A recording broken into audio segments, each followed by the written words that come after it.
मार दी। देखिए, नीतीश कुमार जी पहले भी आदरणीय थे, अभी भी हैं और आगे भी रहेंगे। और हम लोगों का तो मुद्दा था कि रोज़गार मिले, नौकरियां मिले, निवेश बिहार में आए, बिहार का विकास हो, ये हम लोगों का मुद्दा रहा है। और आप लोग सब लोग जान रहे हैं कि आज हमने सुना है कि क्रेडिट लेने की बात उन्होंने कही है, तो कोई क्रेडिट क्यों ना ले। हमारे 79 विधायक हैं और उनके जो विधायक हैं वो 45 हैं, मंत्री हमारा है, विभाग हमारा है, तो हम क्रेडिट क्यों ना लें। और यही मुख्यमंत्री जी जो 2020 के चुनाव में कहते थे कहाँ से पैसा लाएगा, कहाँ से नौकरी देगा, तो हमने, आपको पता होगा कि हमारी जो सरकार बनी थी इनके नेतृत्व में, वो 9 अगस्त 2022 में बनी थी और 15 अगस्त को मुख्यमंत्री जी ने ऐलान किया था। ये किसका विजन था, ये किसकी सोच थी। तो जो मुख्यमंत्री कहता था कि यह असंभव है नौकरी देना, उसको हमने एक हफ्ते के अंदर जो है उनसे बुलवाने का काम किया। जो कहता था असंभव है, तो हम लोगों ने जिस हिसाब से विकास के काम किए, नए नए नीति लाए, टूरिज़्म डिपार्टमेंट हमारे पास था, हमने टूरिज़्म पॉलिसी लाया। आईटी डिपार्टमेंट राज्य कोटा में था, हम लोगों ने जो है आईटी पॉलिसी लाई। और भी कई जो पॉलिसीज़ हैं हम लोगों ने लाने का काम किया। स्पोर्ट्स पॉलिसीज़ हम लोगों ने लाने का काम किया। जो खेलेगा उसको भी नौकरी मिलेगा सरकारी, और जो पढ़ेगा उसको भी नौकरी मिलेगा। शिक्षा विभाग किसका था, राष्ट्रीय जनता दल के पास था। हमारे मंत्रियों ने लगातार जो है नौकरियां देने का काम किया। और ये 17 महीने में जो काम हुआ है, ऐतिहासिक काम हुआ है, जो आज तक पूरे देश में नहीं हुआ है।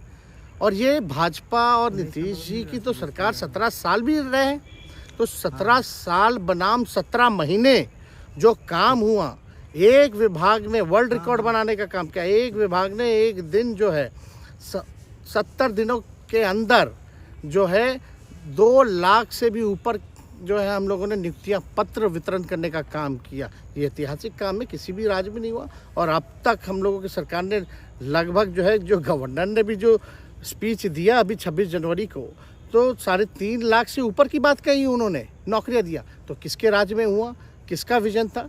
तो कहीं ना कहीं से जो लोग कहते थे कि इनके लोग काम नहीं करते थे, हम लोगों ने तो इतना इनसे करवाया जिनका कोई विजन नहीं था, जो थक गए थे, थके हुए मुख्यमंत्री थे, उनको हम लोगों ने इतना काम करवाया। तो इतना काम तो हुआ ही है सारा।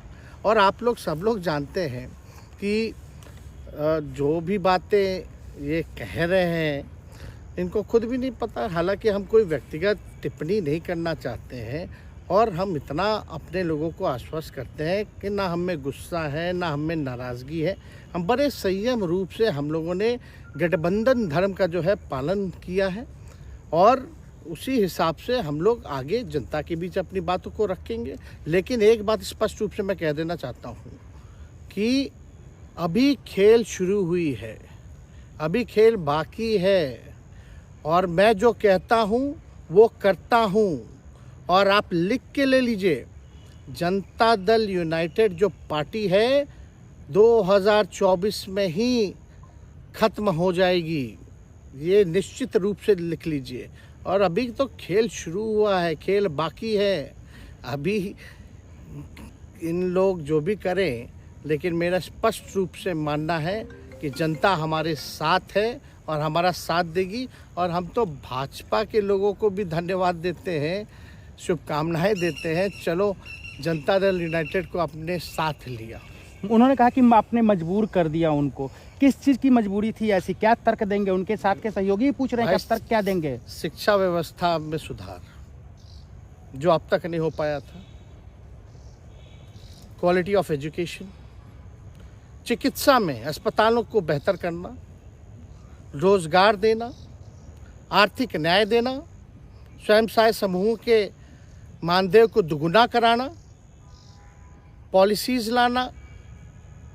तो इससे सोच रहे थे कि भाई ये नौजवान है, हम इतने साल से मुख्यमंत्री हैं, अब तक ये काम 17 सालों में भाजपा के साथ डबल इंजन में रह करके नहीं कर पाए, और ये डिप्टी सीएम होकर के इनकी राजद के मंत्रियों ने इतना काम कर दिया, तो ये पक्ष नहीं रहा होगा। आपका क्या रह गया इस सरकार में, जो आपने 10 लाख की वादा किया, किस किस डिपार्टमेंट में बाकी रह गया जो आपने नहीं कर पाया? लगभग हर जगह निपा लिया है।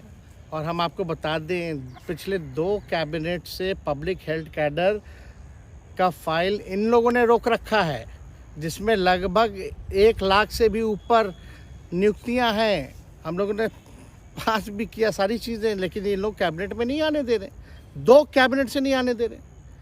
चाहे आशा वर्कर का भी है, ये भी आने वाला है जल्दी। तो हम लोग तो देखिए काम में विश्वास रखते हैं। हम लोग तो रात भर घूम करके छापा भी मारने का काम किया है। कहीं कमी हो तो उसको दुरुस्त करने का काम किया है, ईमानदारी से काम किया, धर्म निभाया। लेकिन अभी तो खेला बाकी है। आज भले ही लोग ओथ ले लें, लेकिन कितना दिन ये लोग रहेंगे, इनको कुछ नहीं। जनता के बीच में आप क्या कह कर जाएंगे, क्योंकि आपने बड़ा सही, आपने जैसा ने कहा कि संयम बरते, आपके तरफ से अभी तक कुछ नहीं कहा गया, सरकार गिर गई, तो अब आप क्या कहेंगे, क्योंकि लोग तो आपसे उम्मीद लगाए रखे थे। सरकार हम लोगों ने बड़े उम्मीदों के साथ बनाया था, और किस उद्देश्य के साथ बनाया था वो नीतीश कुमार जी ने आपको उस समय बताने का भी काम किया। ये गए हैं, इन्होंने इसकी हत्या की है, तो जनता इसका जवाब देगी। सम्राट चौधरी सर पे मुरेठा बांध के घूम रहे थे कि इनको अब देखिए अब इस पे क्या टिप्पणी, पुरानी बातें नहीं, काम की बात होनी चाहिए। कौन क्या कहता था, ये क्या हुआ नहीं हुआ, अब ये तो सारा इतिहास है। लेकिन हम तो आगे के बारे में सोच रहे हैं, और आगे यही है कि खेला भी बाकी है, और हम लोग मिल करके जो है, जो विजन के साथ आए हैं, उस विजन को हम लोग पूरा करेंगे जनता के साथ। सर एक सवाल, जिस तरीके से वो विधानसभा में भाषण दे रहे थे, जहां मंच पे जा रहे थे, कुछ ऐसे एक्टिविटी थी उनको लेकर जिसके लेकर पूरा बिहार में चर्चा था। आप क्योंकि उनके साथ कैबिनेट में रहे, उप मुख्यमंत्री रहे, हर जगह आप साथ में बैठ रहे। आप तो जान ही रहे हैं, जब नीतीश कुमार जी हमारे साथ होते थे, मंच से हम लोग बातें करते थे, तो क्या क्या नहीं बोलते थे, कितना काम कर रहे हैं, ये काम हुआ। आज तक कभी नियुक्ति पत्र किसी सरकारों, बिहार सरकार ने नीतीश कुमार जी को बांटते हुए देखे थे क्या? हम आए तब ना बंटवाना शुरू किए, उसके बाद ना भारत सरकार बांटना शुरू किया। कोई ये सब भूलता है कोई? बीजेपी को क्या कहेंगे? बीजेपी ने कहा शुभकामना है बीजेपी के लोगों को, बीजेपी के लोगों को शुभकामना। इससे ज़्यादा भी हम, इंडिया गठबंधन आपका टूक खत्म हो गया एक तरह से। अरे इंडिया गठबंधन मजबूत है, ठीक है, जो होता है अच्छे के लिए होता है। उन्होंने कहा था कि हम मर जाएंगे, दोबारा बीजेपी के साथ नहीं जाएंगे, लेकिन एक बार फिर से वो पलटी मार दिए। पूरा देश पूछ रहा है। इस पे क्या बोलना, ज़्यादा हमको नहीं कहना, इसमें जवाब जनता देगी।